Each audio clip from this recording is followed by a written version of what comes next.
چې په دې 11 کالو کې تاسو دې صوبې له څه وکړل؟ آیا 11 کاله پس ته د خیبر پښتونخوا د خلکو تقدیر بدل شوی دی؟ آیا دلته کې ما ته مخامخ ناست زمونږ د ورونو، زمونږ د مشرانو، زمونږ د ځوانانو، زمونږ د میندو خویندو په ژوند کې څه فرق راغلی دی؟ آیا په 11 کاله اقتدار کې د هغوی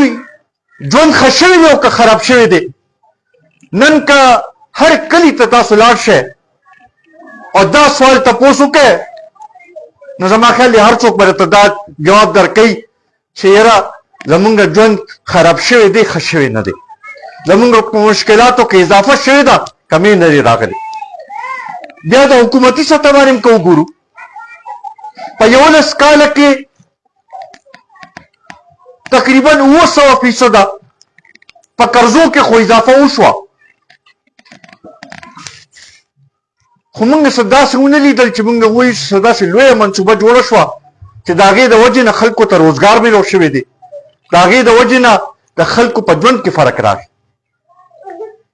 تعلیم سهولتونه ستاسو مخامخ دي، د صحت سهولتونه ستاسو مخامخ دي. په فیسبوک باندې خو دعوې ډېرې کړې دي، خو چې په حقیقت کې وګورئ نو هغه شانتې حالات نه دي چې کوم نن دلته کې موجود دي. اوس هم د پنجاب صورتحال موږ نه ډېر بهتر دی. نن خاص کر په دې 10 میاشتو کې چې دا کم تېر په دې موږ ته خو حکومت نومې روزانه په بنیاد دا پرون چې کم واقعات په لکۍ کې وشو یا دغې نه مخکې مسلسل چې کم دا واقعات په جنوبي اضلاع کې کېږي لګیا دي،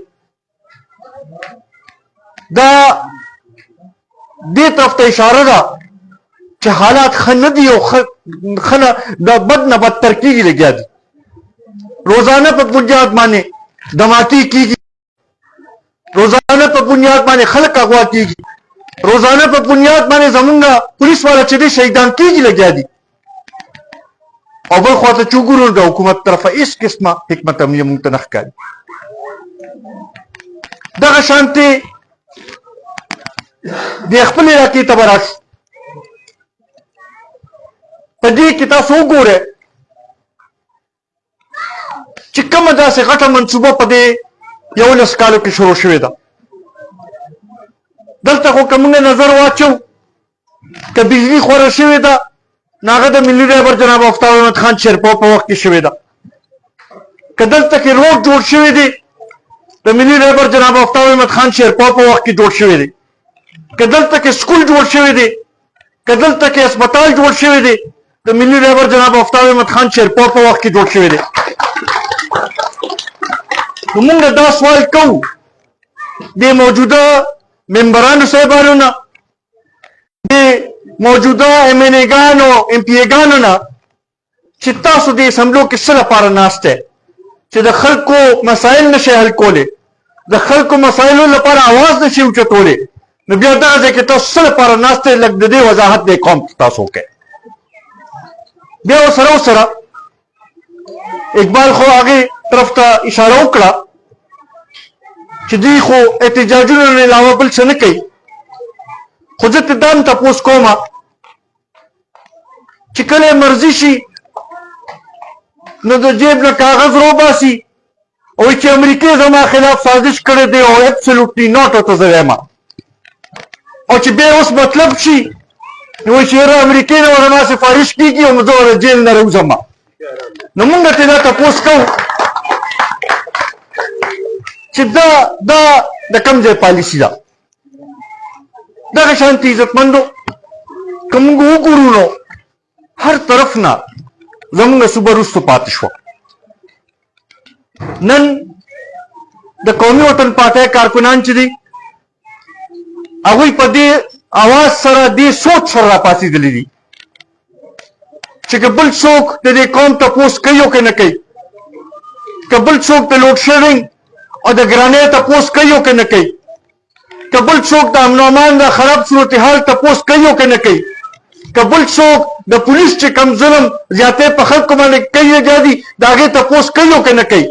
قومي وطن پارټۍ کارکنان به په میدان ودرېږي او عوامو د حقوقو تپوس به کوي عزتمندو زه په دې موقع باندې یو ځل بیا د نیت الرحمن ورو د هغوی سره چې کوم نور عزتمند مشران موږ سره شامل شو د هغوی هم ډېر زیات مشکور یم دا تمه ورته لرم چې دوی به د پارټۍ د پرمختګ لپاره او د پارټۍ د مضبوطیا لپاره به کوششونه کوي دا نوی کوم تنظیم چې جوړ شوی دی زه هغوی له مبارکي هم ورکوم او دا تمه ترې لرم چې دوی به اوس یو فعال کردار به ادا کوي به او دا حصاري نوي یونین کونسل چې دی دا به مضبوطوي به دې کې د ویلیج کونسل په سطح باندې به هم تنظیمونه جوړوي د مینه کې زما خیال لا تنظیم نشته دا لومړنی ټاسک دی ستاسو چې دا تنظیم دلته کې جوړ کړی شي مخامخ راته نظار هم ناست دی کافي چوټي وکړه آرام هم ډېر وکړو اوس پکار چې د یوت طرف ته توجه ورکړي چې د یوت باندې دغه شي چې دلې تنظیمونه هم جوړ شي